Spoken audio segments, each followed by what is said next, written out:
Meet literary icons only on the program Book to Art, Delta Television Asaba, 10 a.m. every Wednesday. Do the arts, stay smart.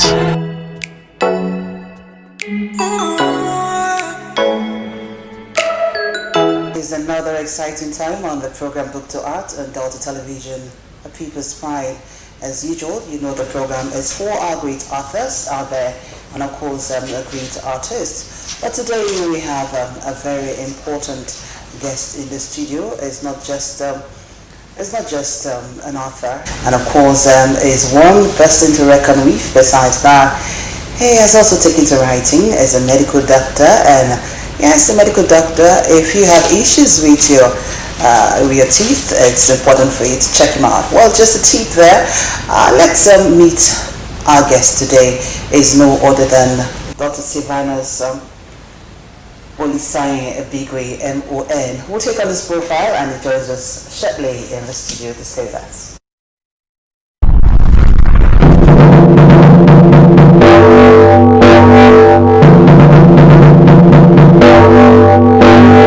Chief Dr. Olisanye Ebigwei, MON, is a publisher, a community leader, and a consultant dental surgeon. Besides this, he epitomizes the story of organized sport and game of chess in Nigeria. He is a past President General of Okpanam Community Development Union, Nigeria, past President, Nigeria Dental Association, and past Vice Chairman, Guild of Medical Directors, Lagos State. Dr. Olisanye Ebigwei, MON, is the Iyase Prime Minister of Obodoba, Okpanam. He studied dentistry at the College of Medicine, University of Lagos. He won the Marianas Gold Medal as the best graduating student at St. Patrick's College, Asaba in 1996, HSC. He has international certificates and qualifications in dental implants, crown and bridge prosthesis, curriculum development for many institutions abroad. University of Florida, curriculum development 1996. Al Ceramic Studio, Panama City, Florida, USA, certificates in crown and bridge prosthesis 1998. Academy of General Dentistry, Imperial Institute, Orlando, Florida, USA, implant course 2006. FDI course on implants, Stockholm, Sweden, 2008. His Excellency Dr. Goodluck Ebele Jonathan, a past president of Nigeria, conferred on him the prestigious national honor of the Member of the Order of the Niger, MON, in 2014. He is quoted in several national and international Who is Who, including Who is Who in Nigeria by Newswatch Publishers, Who is Who in Africa by Africa Publishers in London, Who is Who in Nigeria by Biographical Society of Nigeria, in the Encyclopedia of Chess by Batsford Publishers, London. Our guest today is a member of several distinguished professional bodies. He has headed many important national governing bodies of federal government agencies where he left some indelible legacies. He served with Federal Ministry of Internal Affairs as an immigration officer. Chief Dr. Olisanye Ebigwei, MON, published the first local newspaper, the Delta News Link in Delta State. Chess, a national legacy. He has other notable publications, books, including the first edition of The History of Okpanam People and Culture.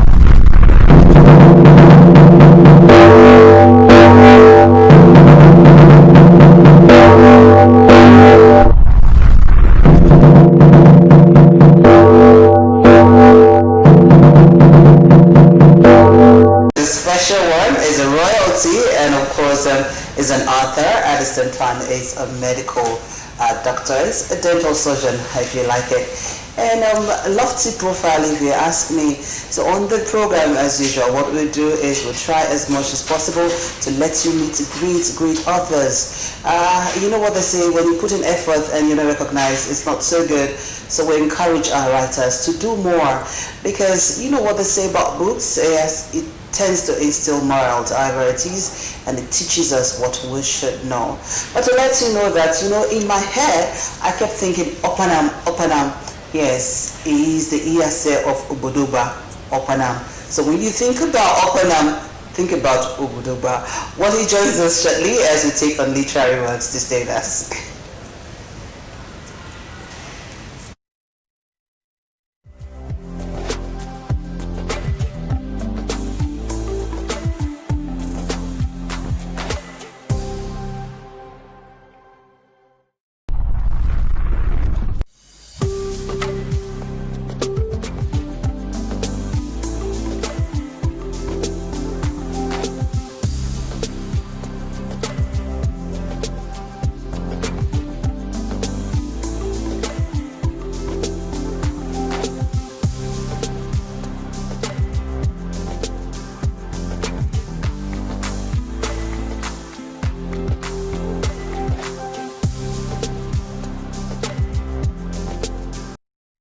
All right, our guest today is the Vice President of Ohanaeze Idimbu. Well, I did not skip that. This says save the best for the last. Let's meet our guest. Pleasure to have you, sir. It's a pleasure being here. Yeah. Thank you. Thank you. Okay. I'm actually excited about your books. The very first one, which is Chess, A National Legacy, actually resonate with me though, because I'm going to ask you a bit about this some other time. But this book, chess is one game I really like, but I don't know about playing it though. But I know they have the bishop, they have the rook, they have the king and the queen, and a whole lot of gameplay there. And the pawns. And the pawn, and you're very very careful about the moves of and the king, of course, which is the queen is the most powerful, isn't it? The queen is the most powerful. Okay. And the less powerful is the king. Okay. The king is there for others to serve. Okay. Serve him. Okay, so you must be very careful. So you have to think before you move that pawn. You also think very well before you make a move on the bishop, because you know that the bishop, I think, is a diagonal move. I think I have a bit of idea. It's just that I haven't really had a good play. I haven't had a good play. Then the rook is just forward, two steps ahead. And then you don't. But the good thing about the rook is okay. Mm-hmm. Even though the pawn. What about the knights? Yeah, the knights move in L-shaped form. Okay, I know that. And it's the only one that can jump. It's the only one that can jump. Yes. Okay, that's tidbit on its book. This is Chess, A National Legacy. Okay, this is done by this great man here in the studios with me. So it's for you to know. And if I were you, if you want to do that chess game real good, this is your take. But very important is this one that is about to be launched shortly. And of course, this book is The History of Okpanam People and Culture. The History of Okpanam People and Culture. Now, this book is one book that will definitely give you direction, or tell you a bit, or tell you so much rather, about Okpanam and what you should know. The book has so many authors, of course. Before we fill the pause of our guests, this book has chieftaincy titles in Okpanam as a take, and of course religion is also there, more on land matters, and very importantly land tenancy rights. What is it about it on Okpanam people? What you find that out, traditional norms and rights, and of course the quest to restructure Okpanam. Most importantly, Okpanam in contemporary. Okpanam are the Igbos. Yes, in a nutshell, I just read out what the expectation is, So you're going to get this book, History of Okpanam People and Culture. It's for you to know what you are getting. But let's meet you, and of course, the reason or the passion behind writing. What's a passion really first? Yeah, this is second edition. The first edition was 2000 AD. Okay. Actually, my passion for it was after the Civil War. Okay. Many people who were Igbo speaking Okay. in the whole of Anema started to distance themselves Okay. from the main core Igbo of the East. Okay. You know, it brought to mind that when I was at St. Patrick's College at Saba, all the Igbos west of the Niger were united into one fold. But the Civil War did a lot of damage, leading to what I can call miseducation, misinformation. That's right. Which gave our people, especially our youths, the false sense of belief that they are not Igbos, you know. Okay. So I went to research. It's not just Okpanam, including most of the surrounding areas. Okay. And the whole of Anyama. How did we evolve? From where did we come? An average Anyama Igbo suffers from what I can call severe identity crisis. Okay, that's true. Severe identity crisis is the form that your name is Okeke, Okafo, Chukuma, Ngozi. You say you are not Igbo. You know, it's actually very laughable that you have names like that as some Igbo names and then you're not Igbo. I was invited to Philadelphia. Was it Philadelphia? Yes.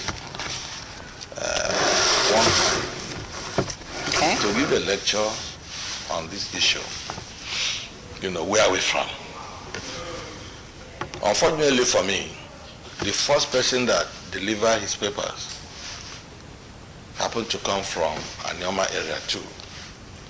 But he started by telling the audience that Anyama is not Igbo, but they speak Igbo. Okay. So after his lecture, the question and answer, a small kid asked him, we speak Igbo, our name is Igbo, where are we from? That's actually a big question. He just said, say we are from Anyama.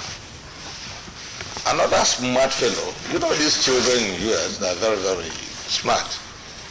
He said, but the word Anyama is not in Constitution of Federal Republic of Nigeria. So from where did you derive it? So another one said to his father after the lecture seminar that he will feel aggrieved. He will feel secluded if an Yoruba chap in his school can say I'm a Yoruba, but I'm from Ilori. The Hausa man say I'm Hausa.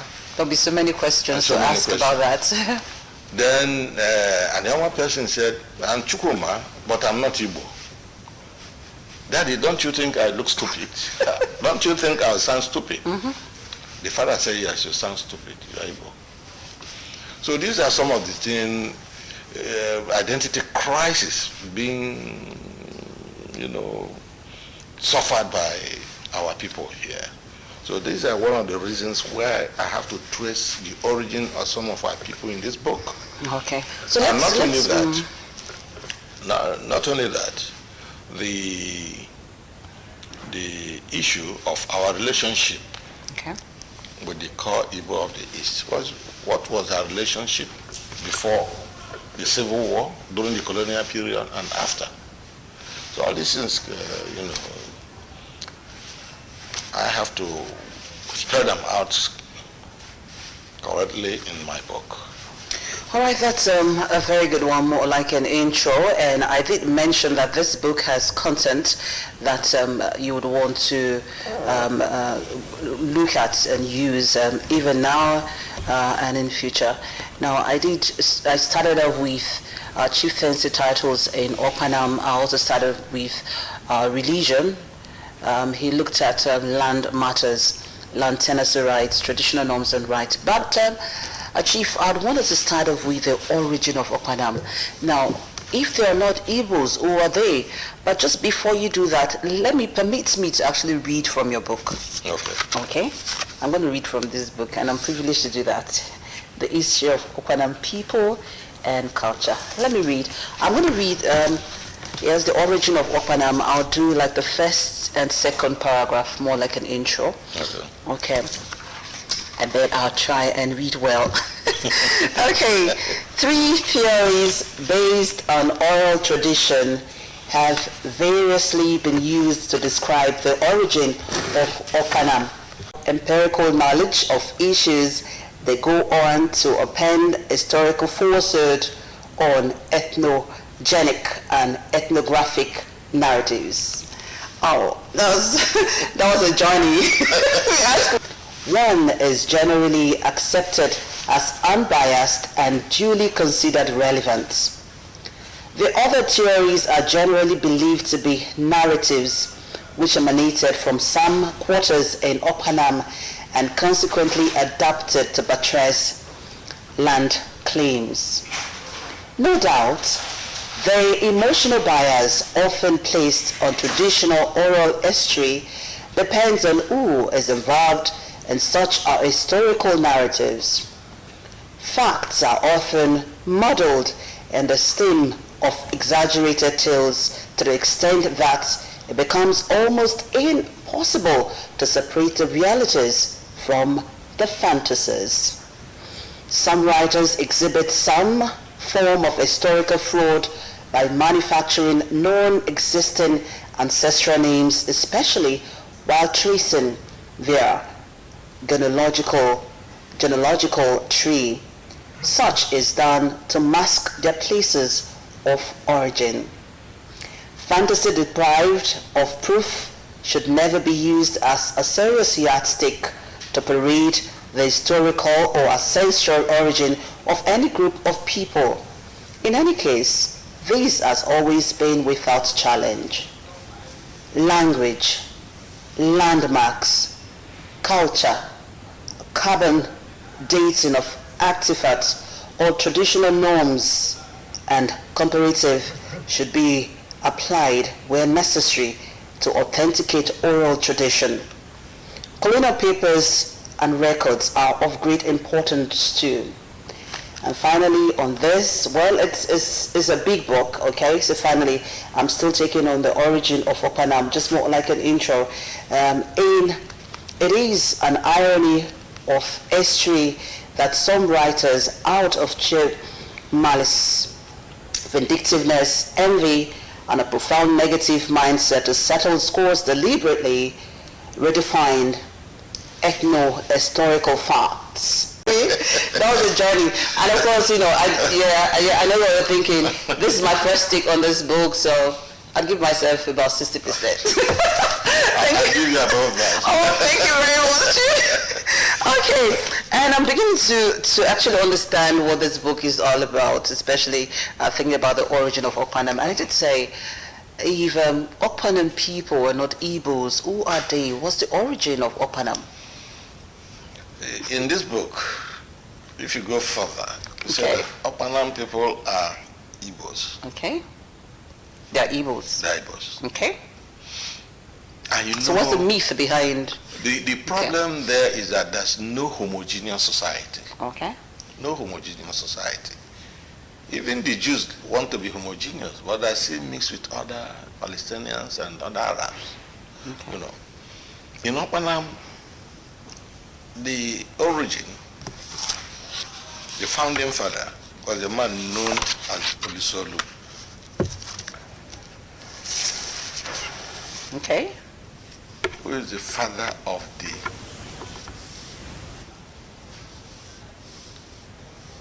Okpanam, who founded Okpanam. Olisanye is from Umure. Okay. He married an Igala woman known as Ebigwei. Okay, okay. So they begat many children, and the fourth child was Okpanam. You know, there are migratory waves those years in quest of farmland from the east. And this migratory wave started more than 700 to 600 years back. Okay. And typically, Arochukwu people, especially people, they founded more than 120 settlements all over Nigeria. And one of them is Okpanam. Oh. So, Olisolu and Ebigwei, they got Olisanye, who now founded Okpanam. Understand? I do. So, Olisanye now, they got so many other children, like Oba, Achala, Dioha, and Osoma. Okay. So these main 4 children populated Okpanam. If you go further, you discover that the various Okpanam himself shared his land to his 4 main children, and he was at the epicenter. So if you come to Okpanam now, where you have our Ihuani, the town hall, and St. Michael's Catholic Church, you see, it became the epicenter for Okpanam, because all the villages, there are the quarters. Okpanam is divided into 4 quarters, and each quarter is divided into villages. Okay. So each quarter meets at that center. Obodoba, Obozoma, Amachai, Obodogu. Okay. They met at that confluence to show from where they originated. Wow, that's a whole lot. So, having said that, their language typically is Igbo language. From time so the Igbos. The Igbos. The Igbos. All the names, including their culture, traced to the east, the New Year festival thing, the marriage system, burial system, you know. But later on, Bini people had an influence. The culture was introduced. Okay. Why? A war was fought by Bunwala, one of the royal generals of Oba Isigia of Benin. You know. So during that period, Bunwala caused what was known as Ayaidu, which engulfed the whole of Anioma area. What does that mean? That is Idu battle, war. Okay. You know. So Benin, they were expanding their empire. Remember that the Benin Empire even went to covered Lagos up to Republic of Benin in those days. That's so true. It was a very large empire, and they did not spare our area. But the history had it that the Oba was looking for the daughter who was hijacked or married by one of the kings of Ubloku. Okay. So that now led to the general war between Benin Empire and Anioma people. You know. So after many years back. So after that war, many generals found it more expedient, more comfortable to settle in certain areas they have conquered. So that's why I have pockets of Benin people within Anioma area. Now, when you look at other areas, take for example Asaba, where we are now. They're from Teje and some and the Gala admixture. Ibuzo, Oboli is from Ure. The main Ibuzo people are from Isu. Okay. You look at Ogwashoku there. The founder of Ogwashoku. That's quite a big history. Yeah, the founder of Ogwashoku is from Ure. You know, Adaibo. But later on, some Benin people came and settled, but they of insignificant, minute population. Now, you go to Ebu. Ebu is a typical community that shows you that it is difficult to defeat or to eclipse any language in this world. It takes hundreds of years for any language to die. Okay. Just like Latin. So when you come to Igbo, three main migratory moves form that little community known as Igbo. You have Onri people there that are speaking their language. You have Igala people there that are speaking their language. You have Olukumi people there, that's the old Yoruba, that are speaking their language. Yet it's still in Oshimile, not local government. This goes to show you that if people claiming that they came from Benin, they should be speaking their language which they brought from their ancestral home. They should equally keep their own tradition. But it's not so. People don't just come, impose their population on you, impose their language on you, and you forgot your own language. You know, in study of languages, it's never done. It's never done. So Igbo is a typical example of how people can maintain their language if they drifted from their own ancestral land to another land. They still keep their language. Okay. So it's not only you go to Banke people, even though some of claim they still speak Igbo because they're Nri people. Okay. Okay. They were known as Ebigwei before the Civil War. It was in 1967 they changed to Banke. Now you go to Owa and all these places, they're Nri people, and they're still speaking the language. Okay. Yes. So what does this tell us? So in this book, I have all the communities that make up, see them. Wow. All the communities that make up Anioma. Okay. I listed all of them. Yes, there's a page 206. Yeah, no matter how you define yourself, research have shown you are Igbo. Okay. You know, you are Igbo. You see, I have it here. Delta, known as Anioma people, are basically in the Igbo. Most of the communities were formed by immigrant farmers from east of the Niger River. See it.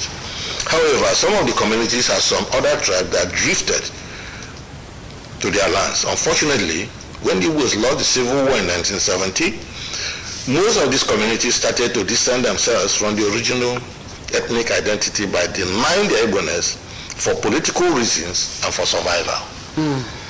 So they all embodied in here. Okay. You know, so I listed them here. They speak Igbo language, yet deny that they are not in the Igbo. They became the laughing stock among their mates and other Nigerians for denying their Igbo-ness. Political pundits cashed in to gain political advantage by supporting Anioma people to distance themselves from their Eastern brothers, who now, in some climes, label Anioma people as Ndi Ibwakri, Ndi Ibokaki. Ndi Ibokaki. The Easterners call us Ndi Ibokaki. You see, it's not that this barrage of various names being given to us, do you understand? And the resultant effect is that we cannot, Anioma people cannot really find their political stance until they know they define who they are. So this book is actually in-depth. Yes, it is in-depth. If you also go to page 202, it tells you more about Igbo names and some animals. Then you can see Okpanam and the Anioma communities. Are they Igbos? So these are the things here. So I enumerated them. How we have been fraternizing with these Nigerian tribes and their states. Yes, states. So this one, Nigerian tribes and their states, is I here spoke about amalgamation of Nigeria of 1914. This and also very useful for students as well. For students, yes. So you have here enumerated the 370 something ethnic groups in Nigeria. So here it's a must for students as well to have it. Like I said, even our Okpanam citizens were not consulted for the amalgamation of Nigeria. When you look at this place, at this page 208. Because the infill now is the restructuring of Nigeria. That's true. We are drifting. Nigeria, we are just a geographical expression. We are not a nation. Okay. Can you die for Nigeria? No, can you die for Nigeria? That's a big question. How many people can die for Nigeria? You can die. The anthem suggests that they are were loyal to Nigeria from the anthem, from the pledge. I live in Lekki. It was a pledge. I live in Lekki. Okay. During the NSAS Lekki problem, the children had Nigerian flag, thinking that when you wave Nigerian flag, you'll not be shot. But the last protest. Belie that. So the national flag is not even saved. It means nobody respects the national flag. And nobody needs to die for it if you cannot protect it. That's why we said the amalgamation of Nigeria was not to help the British economy. Okay. It's not for us. Because amalgamation was based on lies. Just 3 main treaties. Okay. That was all. Okay. So what I'm saying in this book is that students of history should look into it. Okay. Know that more than 300 and something ethnic nationalities here equally. And normal people look into the book and know whether their communities are here. If your community is listed here, you are an Igbo. Okay. It does not mean that you don't have relations or other people who drifted to your community. All right, that's a very good one. So if you have your community here, that means you are Igbo. So do you want to find that out? Do you want to know?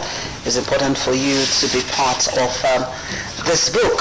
Here, I said be part of it. That is what I'm trying to say is you have to get one and read through so you understand what we're talking about. Yes, we've been interacting with Chief Dr. Olisanye Ebigwei. MON is no other than the Iyase of Obodoba, Okpanam. It's here to let you also know that he's the Vice President of Vice President General of Worldwide of Wanizi Indibo Worldwide. But you're a great personality. And you know, this book has a lot to offer. Actually, I had a mindset that would look at page 96 of this book, but because we really do not have the luxury of time to actually look at that, I want you to keep thinking. This is just for you to ponder on the traditional rights and norms on page 96 of this book. Well, I will fully start on it, so it's for you to actually look at the book. It's just a bit of a review of this book, and of course to let you know that it's one person that we must reckon with, because he has so many sides to him. He's a medical doctor. Now I'm trying to think about the brain, how you manage to from science to politics, to science to the traditional bit of it, and of course you're also into games and all that. I mean, there's a whole lot about you that I'd want to learn later from you. So very quickly to the Okpanam people, what's your message to them? Okpanam people, I think there is that we pray for their unity, okay, their progress. Okay. Okpanam is situated in a very prime area of Delta State. Okay. That is Delta State Capital Territory. So, look for peace.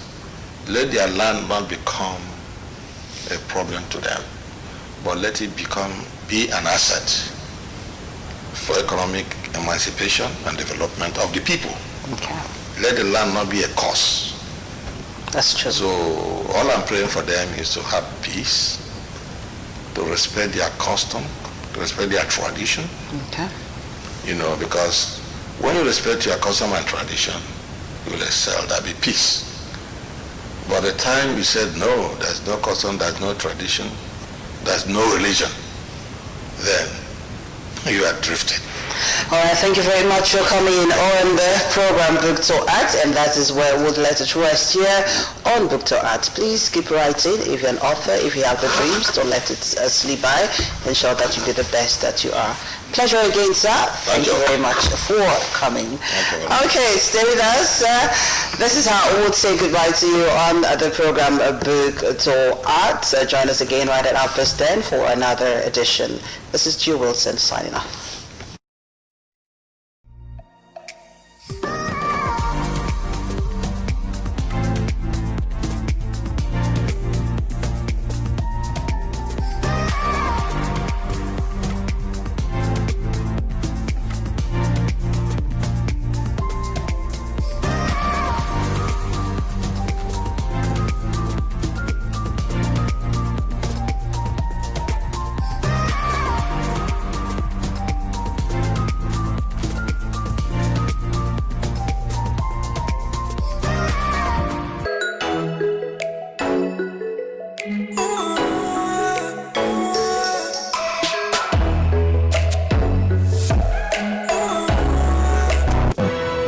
Literary icons only on the program Book to Art, Delta Television Asaba, 10 a.m. every Wednesday. Do the arts, stay smart.